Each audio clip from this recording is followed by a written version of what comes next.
The Incident Action Planning process results in an Incident Action Plan, or IAP. It has 5 phases. 1. Understanding the situation, which is imperative in order to reduce changes mid-process. 2. Establish incident objectives, strategies, and tactics utilizing the best information gathered using the resources available.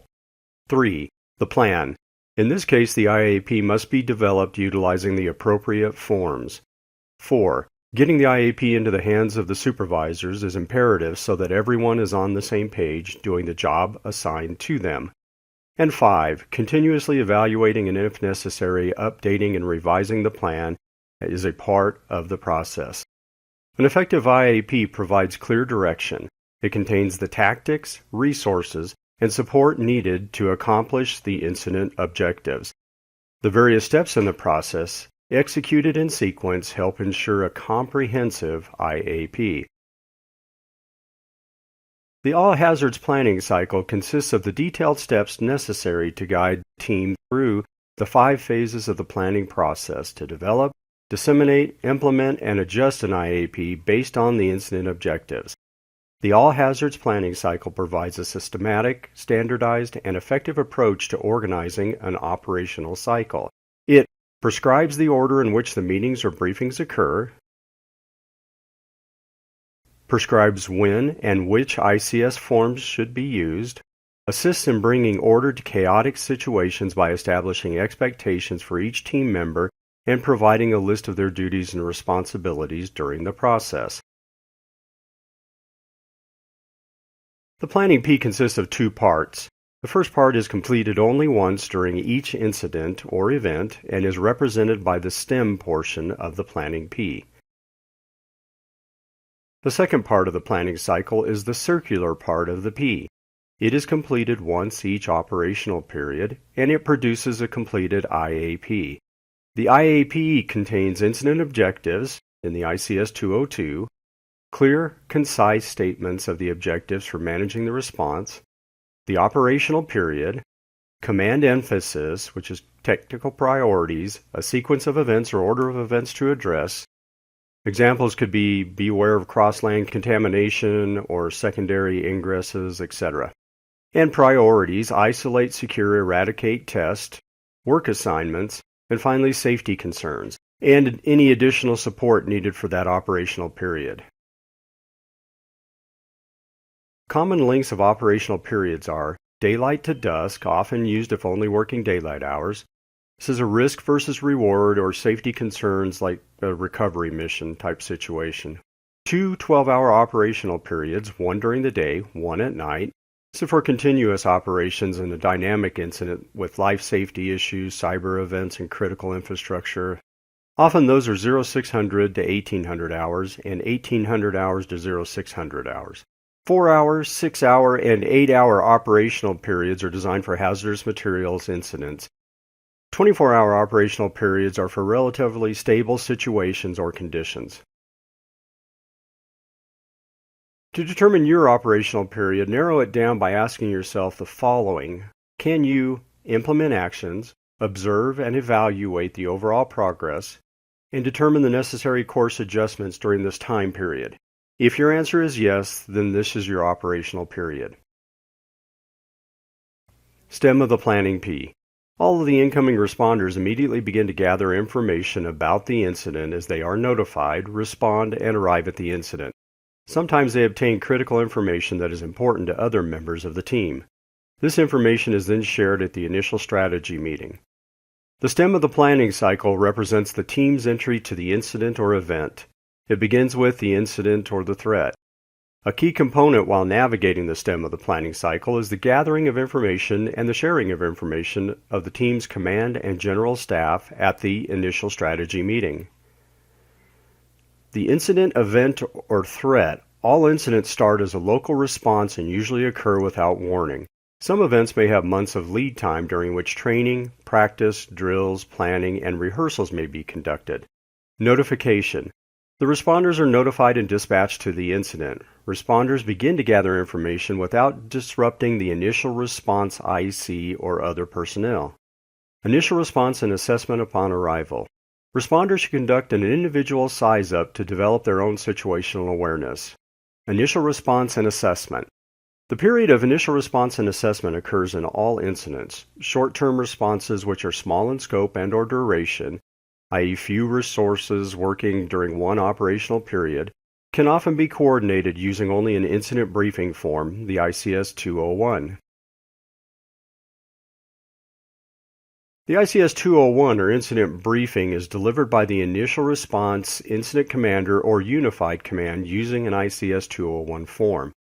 The ICS-201 provides basic current information regarding the incident.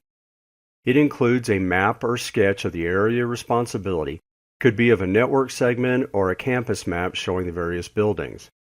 Includes a situation summary, health and safety briefing, current and planned objectives, actions, strategies, and tactics, current organization, and resource summary, assigned and en route.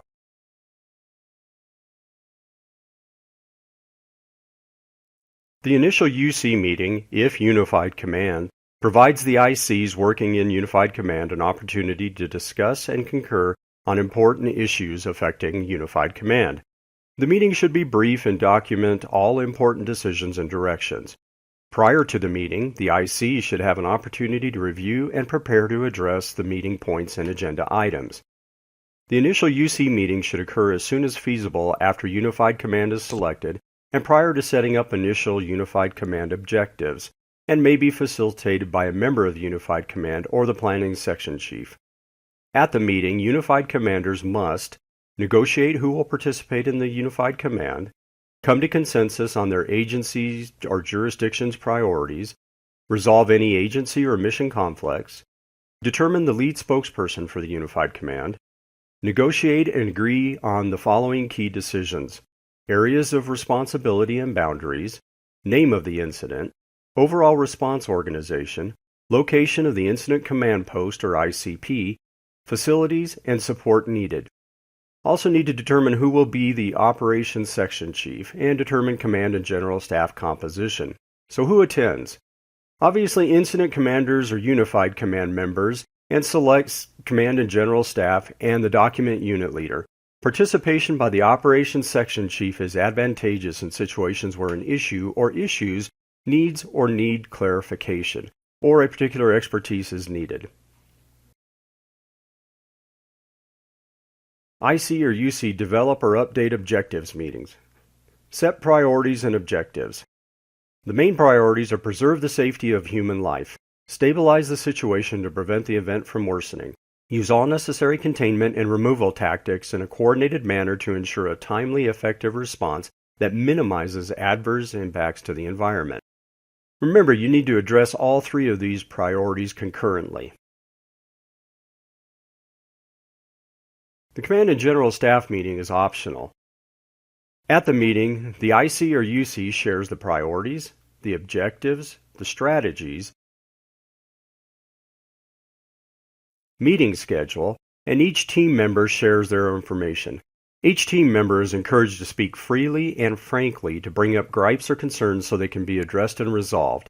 This meeting should clarify and ensure understanding among the Command and General Staff of the decisions, objectives, priorities, procedures, and functional assignments or tasks and open action items the UC has discussed and reached agreement on. The meeting covers items critical for the team to initiate managing the incident or event. Preparing for the tactics meeting. During this block of time, the Operations Section Chief gathers input from the branch directors or division and/or group supervisors on their needs for the next operational period, consolidates it into a draft tactical plan, and typically documents it on an ICS-215 operational planning worksheet. After the initial strategy meeting, the Operations Section Chief identifies the strategy and tactics needed to meet the operational incident objectives developed by the IC or UC, and then develops the operations organization, work assignments, and required resources. These are the objectives the Operations Section Chief will have to address in the draft tactical plan. The Safety Officer, in coordination with the Operations Section Chief, begins development of the ICS-215A, the Incident Action Plan Safety Analysis, while the Logistics Section Chief assesses logistical support capabilities. The Planning Section Chief determines the available resources through the Resource Unit Leader and directs other staff to develop any projections, displays, etc. the Operations Section Chief requires. The Tactics Meeting. The purpose of the Tactics Meeting is for the Operations Section Chief to communicate tactics and receive support from the Planning Section Chief, Logistics Section Chief, and Safety Officer for the draft tactical plan. The Resource Unit Leader, if staffed, generally represents the Planning Section at the Tactics Meeting. If no Resource Unit Leader is available, the Planning Section Chief joins the meeting. The size of the meeting is deliberately kept small as an effective tactics meeting is critical because it helps prevent major revisions from occurring later in the process. A common understanding, agreement, and situational awareness can avoid disagreement during later phases of the all-hazards planning cycle. This is very important. The attendees at the tactics meeting include the Operations Section Chief, Logistics Section Chief, Safety Officer, a representative from Planning, typically the Resource Unit Leader, and other technical specialists or team members if requested by one of the Section Chiefs.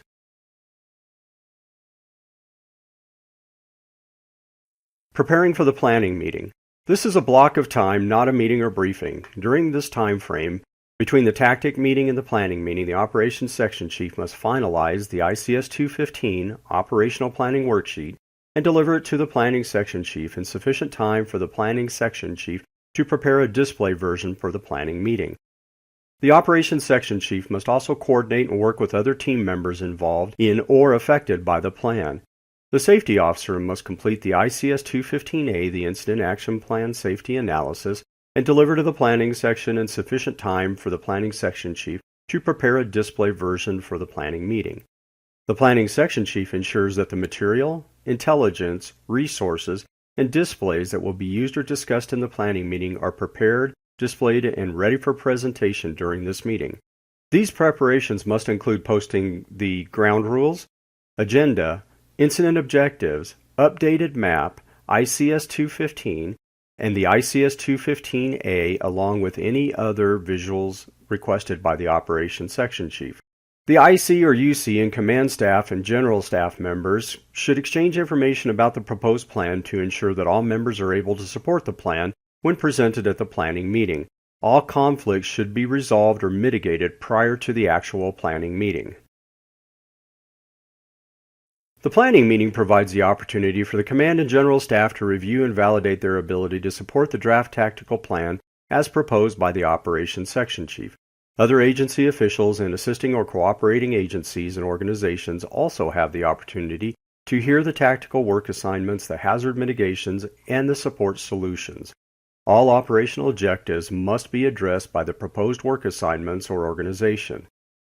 The Planning Section Chief facilitates the meeting. The critical portion of the meeting is that in which the Operations Section Chief outlines the draft tactical plan and describes the work assignments, quantity, kind, and type of resources needed for each division and group using the ICS-201. The Safety Officer then describes the hazards and risks and mitigation measures identified using the ICS-201A. After hearing the details, input, and updates, the Command and General Staff then commit to supporting the draft plan. The Planning Section Chief goes around the room to the Command and General Staff asking if they support the plan. Once they have all responded with, "I support the plan," the Planning Section Chief then asks the IC or UC if he or she approves the plan. The IC or UC responds with, "I approve the plan." This is the most important part of this meeting. After they have agreed to support the draft plan and the IC/UC approves the plan, the Planning Section Chief indicates when all forms, support documents, and attachments of the plan must be submitted. The IC/UC may then offer some closing remarks prior to the Planning Section Chief adjourning the meeting. The planning meeting is designed to create mutual understanding and give attending VIPs the team's vision for accomplishing the incident objectives for the next operational period. Shown here is a list of forms included in a typical incident action plan. Note that only forms germane to the incident will be included in the final plan. Operational Period Briefing. The IAP will be presented at the operational briefing. It must be completed, approved, and duplicated prior to the start of the briefing. This duplication can take hours on large incidents and depending on the number of copies required. The operational period briefing communicates the decisions, planning, and preparation to the tactical supervisors.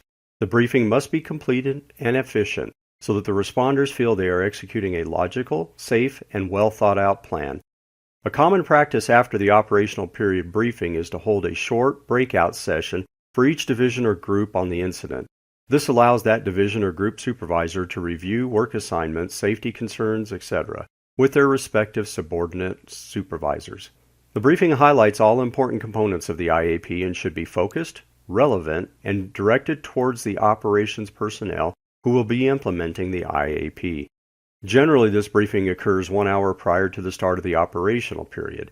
Specific tactical supervisors that attend the operational period briefing include branch directors, division or group supervisors, strike team and task force leaders, and single resource bosses. The operational period begins. At the conclusion of the operational period briefing and breakout sessions, resources travel to their assigned work locations. An important step once they arrive at their work locations is for each to meet face-to-face with the individual being relieved to receive a clear, current, detailed briefing of conditions at their assigned work location. Command and General staff members check in with their staff, checking on progress, issues and concerns with an emphasis on solving those that arise, and they also prepare for their upcoming meetings. Execute the plan and assess progress. Assessment is an ongoing continuous process to help adjust current operations as appropriate or required and to help plan the future operations needed to meet the incident objectives. Resources begin their work assignments as outlined in the IAP. Strike team and task force leaders or single resource bosses give assignments to the people working for them. Progress and recommended changes in actions or resources in kind or type and quantity are passed on to the next level of supervision. These recommendations are then incorporated into the planning process for the next operational period. After the operational period change, supervisors should be interviewed by the relief and by the operations section chief and/or the situation unit in order to validate the previous IAP's effectiveness. Division and group supervisors may make last-minute adjustments to tactics over which they have purview. Similarly, a supervisor may reallocate resources within that division or group to adapt to changing conditions. Following the operational briefing, all Command and General staff members review the progress of the incident management and make recommendations to the IC or UC. This feedback and information is continuously gathered from various sources including field observers, assistant safety officers, responder debriefs, stakeholders, and others. The IC-UC should encourage Command and General staff members to view firsthand the areas of the incident they are supporting. If feedback indicates that it's necessary to adjust the incident objectives, a strategy meeting will be held to discuss current objectives, strategy, and priorities, and the necessity of modifying them to meet changing conditions. Based on input from the Command and General staff members, particularly the Operations Section Chief, the IC or UC will determine whether any of the incident objectives have been completed or need to be modified or altered. If the incident objectives require adjustment, amendment, or alteration, the IC or UC will meet to draft the changes. The IC-UC meet to discuss, validate, or adjust the current incident objectives, making the necessary adjustments. If there is a single command rather than a unified command, the IC reviews the incident objectives, considering the input received from members of the team to determine whether the incident objectives need adjustment. If the validation of incident objectives in the previous step, IC-UC validate or adjust objectives, results in adjustment or modification to the current incident objectives, a strategy meeting must be held. IC or UC will task the planning section chief with scheduling a strategy meeting, notifying the required attendees, and preparing the incident objectives for display at the strategy meeting. Start the planning cycle again. The assessment started previously is carried over, and if there are changes, then we start with another Command and General staff meeting to discuss those changes or go on to preparing for the tactics meeting. Additional and/or optional meetings throughout the planning cycle. Command and General staff meetings. The IC often schedules a meeting of the Command and General staff to assess general morale, ensure teamwork and communication, or provide additional direction. Most teams will schedule a daily Command and General staff meeting just to take the pulse of the team and the incident. The time of the meeting varies team to team. Section meeting. Section chiefs may also schedule meetings of their staff at any time and for the same reasons as Command and General staff meetings. It is a time for the section chief to assess progress, address concerns, or disseminate information to the personnel in their section. Public meetings. The IC may find it useful or necessary to schedule or be asked to attend public meetings or focus group meetings to brief the public or special interest groups on incident activities. Such meetings should be planned carefully in advance and have a formal agenda. Usually the PIO is involved in advertising, organizing, and facilitating such public meetings.